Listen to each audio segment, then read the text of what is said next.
Le 5 à 6 avec Tiffaine.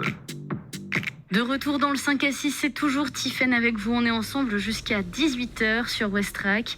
Et avec nous aujourd'hui, nous a rejoint du coup Grégoire Duhamel. Bonjour Grégoire. Bonjour. Vous allez bien ? Super. Super. Alors, vous avez participé du coup au dispositif Jeunes Coaching et Mobilité, donc le dispositif JCM dont on vient de parler avec Corinne. C'était la session de l'année dernière. Comment est-ce que vous en aviez entendu parler de ce dispositif ? Alors, ça a commencé par Facebook. Ma mère a vu l'annonce et j'ai pu du coup aller voir. Ça a été un concours de circonstances. J'ai eu une intérim qui s'est annulée le matin même et donc j'ai décidé de quand même y aller. Et j'ai découvert le parcours comme ça. Est-ce que vous aviez un petit peu des attentes envers le dispositif ? Ouais, une resociabilisation. Surtout ça, du coup ? Ouais, une grosse resociabilisation. Après quelques années à vadrouiller un peu partout, je me suis dit que ça pouvait que faire du bien. Et de base, vous saviez déjà un petit peu ce que vous voulez faire dans votre vie ? Enfin, vous aviez déjà un parcours tracé ou pas ? Ouais, moi j'ai déjà pas mal de... je suis chaudronnier, je suis peintre industriel... Mais c'est des choses qui me passionnent plus aujourd'hui. Et il était temps de faire une reconversion. On a dit tout à l'heure avec Corinne que ça pouvait durer de 6 à 9 mois. Le dispositif, pour vous, il a duré combien de temps ? 9 mois. 9 mois. 9 mois où il y a eu pas mal de mobilité aussi, j'ai cru comprendre. Ouais, 5000 km. 5000 km en vélo ? Ouais, 4800. Ouais. Mais plus de 200 km pour aller faire des courses. C'est important.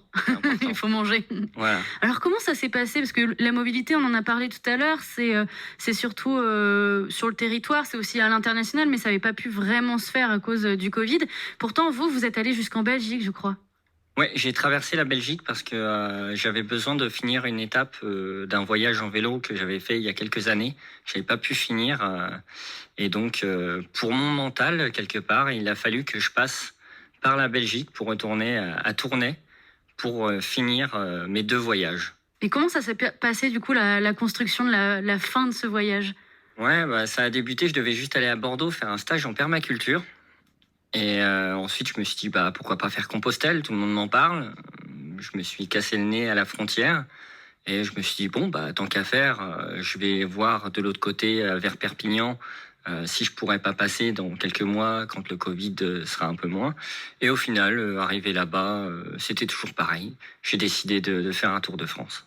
D'accord. Et vous étiez tout seul, du coup, sur ce parcours ? Avec mon chien. Qui a marché avec vous ? Sur la remorque. Oui, parce que vous étiez en vélo, c'est ça ? Donc vous tiriez quoi ? Dans la remorque, il y avait le chien, les courses, une tente ? Sur le vélo, la tente, le matelas, les sacs. Et ensuite, dans la remorque, il y avait mon gros sac d'affaires, beaucoup de livres, et de la nourriture et le chien. Et comment ça s'est passé alors ? Ça a duré combien de temps ? 6 mois, 2 jours. Dans le dispositif ou du coup c'était après le dispositif ? Plus ou moins à la fin du dispositif, et ça l'a fait rallonger sur à peu près 1 an. Et alors, qu'est-ce qui s'est passé pendant ce voyage ? Racontez-nous un peu. Je me suis découvert.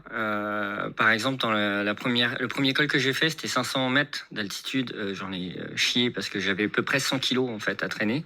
Et je me suis dit, plus jamais un col. Et arrivé derrière Cannes, là, je me suis poussé à fond, comme une envie de vivre, en fait, de se pousser à bout. Je me suis fait la réflexion, c'était, est-ce que je vais tomber dans les pommes pour m'arrêter après 2 cols à 2000. Du coup, le but, en 2 jours. C'était de repousser aussi un peu ses limites ? Totalement. Qu'est-ce qui est ressorti de ce voyage ? Qu'est-ce que vous avez retenu de ces 5000 km ? D'en faire plus. Ça donne envie de repartir ? Ouais. Du coup, il y a un autre voyage de prévu, là, ou... Ouais, il y a plusieurs voyages. J'ai rencontré un gars sur mon Tour de France qui voulait aller à Istanbul. Donc, on s'est laissé nos numéros et dans 1 an et demi, on va à Istanbul et je prépare mon Tour d'Europe pendant 3 ans. D'ailleurs, on n'en a pas parlé de ça, parce que oui, c'est des rencontres pendant le voyage. Comment vous faisiez ? Vous dormiez comme ça, à la sauvage ou En tente.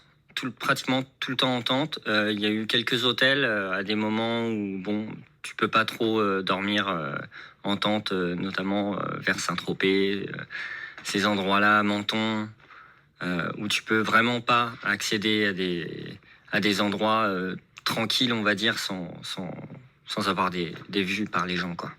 Comme le dispositif JCM était à la base pour vous rapporter un petit peu ce côté de sociabilité, c'est que ça a marché un peu finalement, puisque ces 6 mois de voyage, c'était aussi rencontrer des gens, demander son chemin, peut-être demander à utiliser des sanitaires, etc., non? Totalement, totalement. Passer dans des mairies pour les sanitaires. Mais après, j'ai rencontré un Allemand aussi, qui lui faisait un tour d'Europe. Donc il m'a invité à dormir une nuit chez lui et à manger une pizza quand je passerai en Allemagne. Donc dans 3 ans. J'ai son numéro dans mon portefeuille. C'est parfait. Un bon pied-à-terre en Allemagne alors. Voilà, c'est ça. Est-ce que toute cette rencontre et ce voyage, il a influencé du coup votre vision à long terme sur le monde, sur les gens, etc.? Ouais, largement. J'ai découvert que les gens étaient beaucoup plus sympas qu'on ne l'aurait cru.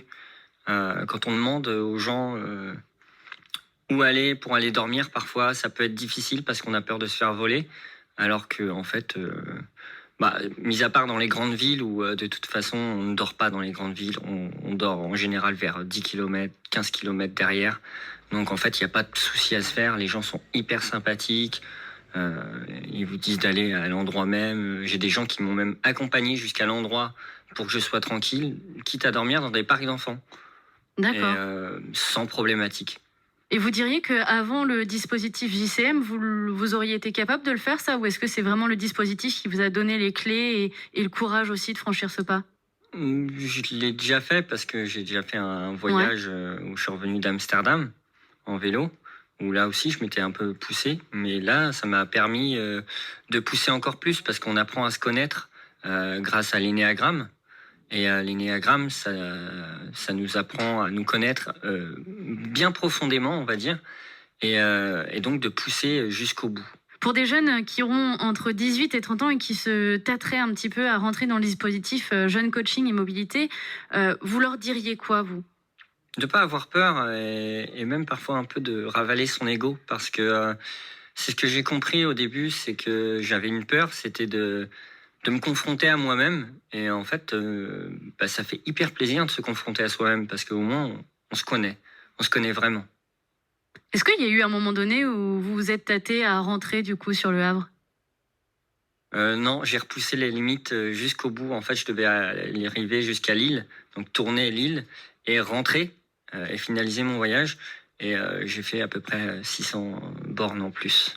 D'accord, donc aucun regret sur les 600 km en plus et même les 200 km pour faire des courses. Ouais, ça encore, c'est 200 km, je sais même pas exactement. En fait, j'ai fait le tracé Google, donc en fait, c'est du tracé tout droit.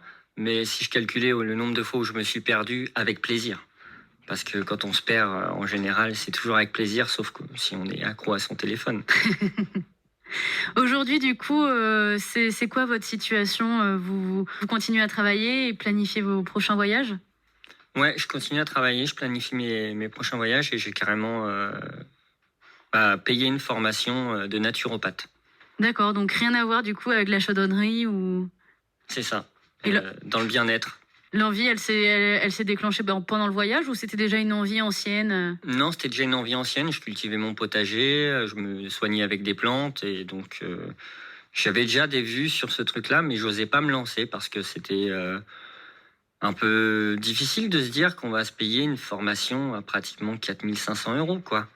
Et au final, je suis très bien accompagné, j'ai mes professeurs au bout de ligne, j'ai tout sur Internet. Après, c'est se dire, je retourne dans les études le soir. Pour moi, c'est plus le matin, en fait, parce que le soir, après le travail, je suis fatigué, j'ai les yeux qui tombent tout seuls, donc en fait, je préfère me faire des loisirs le soir, promener mon chien, ces choses-là, et me lever plus tôt le matin pour pouvoir faire mes cours. D'accord, donc le matin les cours, l'après-midi le travail, et puis le soir peut-être la promenade et planification du prochain tracé du coup en vélo. Non, même pas de planification de tracé parce que pour l'instant, je reste encore avec mes doux rêves de tout ce que j'ai vu. Mais je pense que j'irai sur un gars sur YouTube qui s'appelle Doc7, qui a fait plein de lieux sur toute l'Europe, sur le monde. Et je pense qu'en fait, je vais m'amuser à faire un tracé qui n'est carrément pas bon pour quelqu'un qui veut faire le moins de kilomètres possible. Donc vraiment se perdre... Avec ça, la volonté de se perdre alors. La volonté de se perdre et de découvrir des choses majestueuses. Eh ben super, merci beaucoup en tout cas Grégoire d'être venu sur le plateau aujourd'hui nous raconter un petit peu votre histoire. Est-ce que il y a un moyen peut-être prochainement de suivre vos prochaines aventures ou est-ce que non, c'est juste dans la tête? C'est dans ma tête, mais on peut me suivre sur Mon Chien Regarde et Moi Je Pédale sur Facebook, qui est un groupe que j'ai créé pendant que j'ai fait mon voyage. Bon, je suis pas très loquace, donc il y a des photos de beaucoup de choses que j'ai cassées au début, parce que ça me faisait rire de montrer l'envers du décor. Et ensuite, j'ai posté des photos de moi, j'ai pris un peu l'habitude. Et il y aura peut-être, après grande réflexion, parce que c'est des grandes réflexions, d'ouvrir une chaîne YouTube pour pouvoir faire découvrir le voyage à vélo un peu plus intensément. Et en attendant, on met les liens des réseaux sociaux du coup dans la fiche de ce podcast. Et puis on vous souhaite une très bonne continuation, Grégoire en tout cas.